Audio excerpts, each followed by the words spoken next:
Momen apa yang kemudian memerlukan atau terjadi dugaan-dugaan pungutan liar ini? Ya tentu sebagaimana kita ketahui ya, bahwa rutan itu adalah tempat yang terbatas.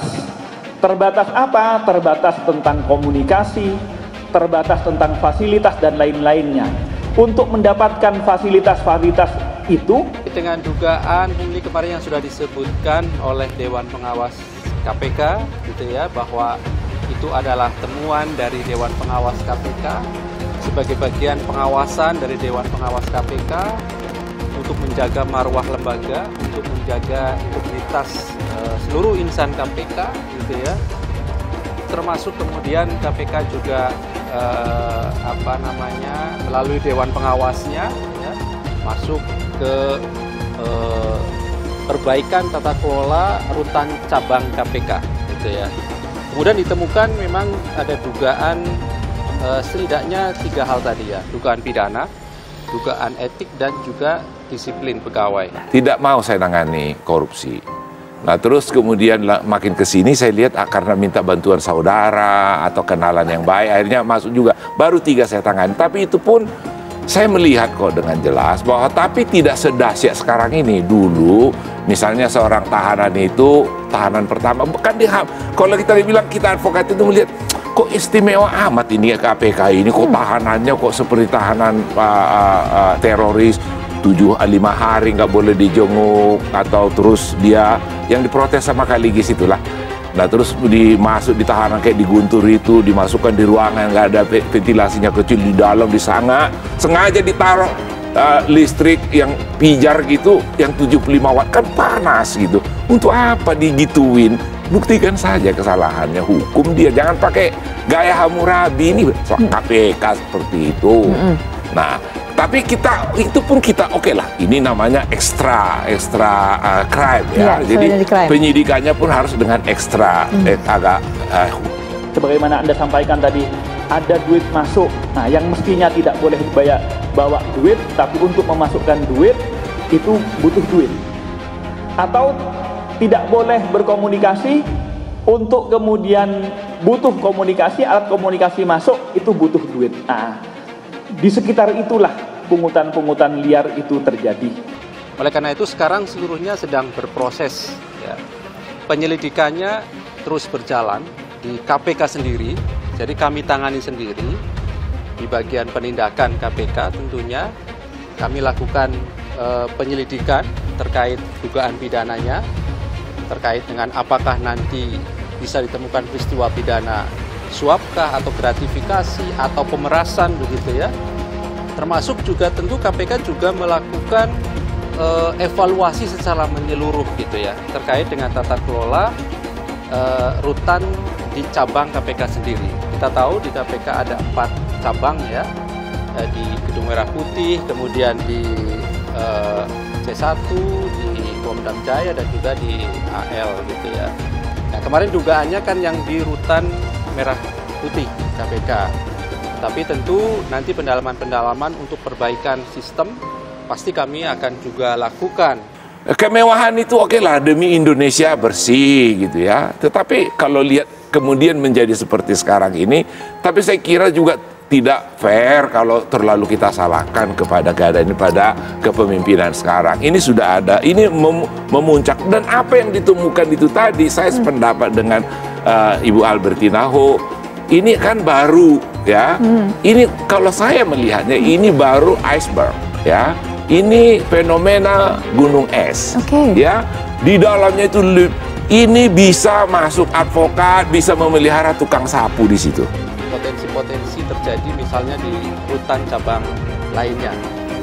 Kemudian yang berikutnya, KPK juga langsung segera melakukan rotasi begitu ya, dari beberapa pegawai di rutan cabang KPK tersebut untuk kemudian memudahkan juga pemeriksaan gitu ya oleh tim penyelidik KPK, karena tentunya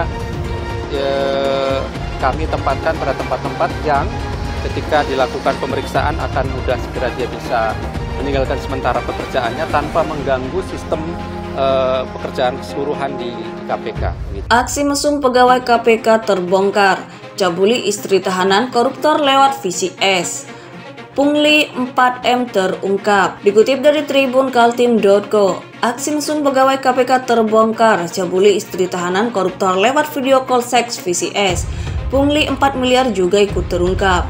Nama Komisi Pemberantasan Korupsi KPK kembali tercoreng. Kali ini kasus pelecehan seksual dan pungutan liar 4 miliar yang melibatkan sejumlah pegawai KPK dari penjaga rumah tahanan hingga bagian perawatan rumah penahanan. Kasus ini terungkap ke publik setelah mantan penyidik KPK Novel Baswedan menyuarakannya. Ex-penyidik KPK Novel Baswedan menyatakan terungkapnya kasus pungutan liar pungli di rutan KPK berawal dari laporan istri tahanan koruptor yang mendapat perlakuan asusila oleh petugas KPK. Awal mula kasus rutan KPK karena ada laporan dari istri tahanan KPK yang mendapat perlakuan asusila oleh petugas KPK, kata Novel lewat akun Twitternya yang dikutip Sabtu 24 Juni 2023. Novel mengatakan, peristiwa itu terjadi usai dirinya keluar dari KPK. Ia menyebut Dewan Pengawas KPK tidak transparan dalam mengungkap kasus tersebut. Bahkan, Novel mengatakan mereka menutupi fakta tindak asusila yang dilakukan petugas KPK terhadap istri tahanan. Ada yang mau tahu apa sanksi bagi pegawai KPK yang terima uang dari para tahanan dan perbuat asusila terhadap istri tahanan KPK? Dihukum oleh Dewas KPK dengan sanksi pelanggaran etik sedang dan diminta untuk minta maaf secara terbuka dan tidak langsung, ujar Novel. Menurutnya, hukuman itu sangat ringan dan terkesan melindungi. Ayo Dewas KPK terus lindungi pimpinan KPK dan oknum-oknum pegawai KPK. Anda pasti bisa, para pendukungmu pasti bangga, katanya. Anggota Dewas KPK Samsudin Haris menjelaskan pihaknya menerima laporan dugaan asusila yang dilakukan pegawai rumah tahanan rutan KPK terhadap istri tahanan. Menurutnya laporan itu sudah ditindaklanjuti oleh pihaknya. Bahkan kata Haris, laporan itu sudah naik ke sidang etik dan sudah ada putusan yang menerima laporan asusila dari istri tahanan dan sudah selesai diputus dalam sidang etik, ujar Haris dalam keterangannya. Haris juga membenarkan kalau dugaan adanya pungutan liar di rutan KPK ini berawal dari laporan asusila. Ya, kata Haris singkat. Dalam dokumen salinan putusan yang dikeluarkan Dewas KPK dengan nomor 01-Dewas-Etik-04-2023 yang dikutip berbagai sumber menyebutkan Dewas KPK pertama kali menerima laporan tindak asusila pegawai KPK pada akhir Januari 2023. Pelapor dalam kasus itu ialah adik dari salah satu tersangka kasus jual beli jabatan di pemerintah Kabupaten Pemalang. Kasus korupsi di Pemalang ditangani KPK sejak Agustus 2022 dengan 7 tersangka. Adik dari tahanan KPK itu melaporkan kasus ini ke bagian pengaduan masyarakat melalui surat elektronik. Tahanan itu ditahan di rumah tahanan KPK cabang POM Guntur. Dia melaporkan staf rutan KPK berinisial M, laki-laki berusia 35 tahun asal Indramayu. Sebab M kerap menghubungi istri dari kakaknya. Diketahui M merupakan petugas registrasi di rumah tahanan KPK cabang Gedung Merah Putih atau bisa disebut Rutan K4. Karena pekerjaannya itu dia bisa mendapatkan nomor telepon keluarga tahanan yang berkunjung. Dia juga bertugas untuk menjawab pertanyaan-pertanyaan dari keluarga tahanan, termasuk mengenai prosedur kunjungan.